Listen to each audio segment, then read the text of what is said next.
President Bola Tinubu is expected to attend next month's edition of the 17th BRICS Summit in Brazil. While en route to Brazil, Tinubu is expected to also visit Saint Lucia, North America, as part of his country's commitment to deepening engagements with nations in the Caribbean.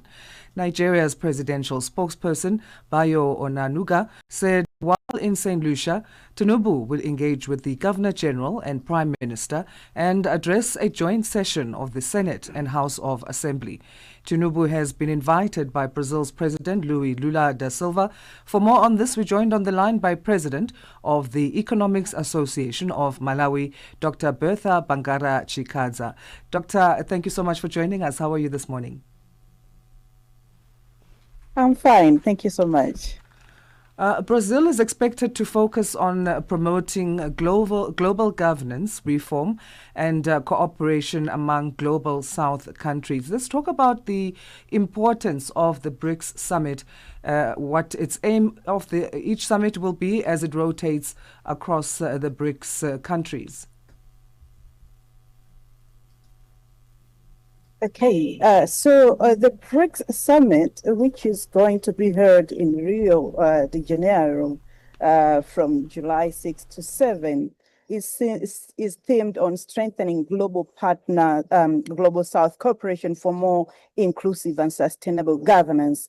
And this is just bringing in some reforms of global governance institutions. Remember that we are talking about the UN, the IMF, and World Bank, and it's like these actually have a hold on the whole world. However, there have been advocates just to try to reform the IMF and the World Bank. And actually, this is one of the summits that is going to talk about the global governance dependence on the US dollar. As you can agree with me that most of the countries, especially even African countries, we are struggling with debt just because debt is denominated in US dollars. And if a trade was carried in local currencies, it would even actually reduce the dependence that comes with the US dollar. But also the collaboration on climate action, especially the AI regulation and public health. So we have seen the damage that climate change is bringing into the world. However, there will be a collaboration of on climate action. How is it going to be done? For example, maybe when we're talking about carbon credits and issues like those, but also maybe the effect of climate change on public health and how it affects countries, because this is also an issue that has been outstanding among countries. So it's something that I think is going to bring together countries, especially those in BRICS, and these are big countries, but also discussions, especially on the financing part when we're talking about the IMF and the World Bank. In January, Dr. 2025, this year, Nigeria became the 9th partner country of the BRICS bloc of nations, joining Belarus, Bolivia, Cuba, Kazakhstan, Malaysia, Thailand, Uganda, and Uzbekistan. Is Tinubu looking to become a member state? Tinubu might be looking into becoming a member state because, BRICS comes with its own benefits. Nigeria is a big country in Africa. It also provides a large market, and it will actually provide some force to reckon with in BRICS. Apart from South Africa, Nigeria is huge. We're talking of over 200 million people. And also we are talking about Nigeria, which is actually one of the biggest oil producers. It might also be looking to push new markets for its oil production. And we're also looking at probably issues of financing, as we're talking about. BRICS is also coming in with some financing on its own. So Nigeria might also look into all those opportunities and say, I think if they become part of BRICS, then they will be benefiting more. However, even just becoming a partner country, this new diplomatic status, which was created last year, accords Nigeria a lot of opportunities, including, contributions to some of the decisions that are being made at BRICS. So I think looking into becoming a member of BRICS actually is a good thing for Nigeria. Right.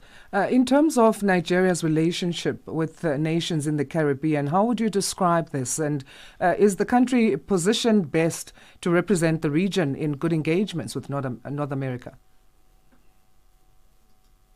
Yes, Nigeria is positioned well. Looking at even in terms of a trade, it's more like the hub connecting Africa or the northern area of the Western Africa to other countries. So we are looking at the huge or a big country in this case. And I think it's a good one that it can represent, for example, the larger part of Africa, but also presenting its economy, which is actually large in terms of production. We're talking of, apart from South Africa in BRICS, Nigeria can be the bigger economy in this. So I think it's positioned well to represent Africa, but also in terms of its connections with Caribbean, it's actually positioned very well because it has almost everything. It's the coast. We can talk about sea routes connecting Africa to the Caribbean and so on. So we can push trade and also everything through Nigeria. So yes, Nigeria is positioned very well to represent us. Thank you. And what does the BRICS group stand to benefit if Nigeria joins? If Nigeria joins, so we are talking about, I think, a voice of shaping multilateral economic rules here.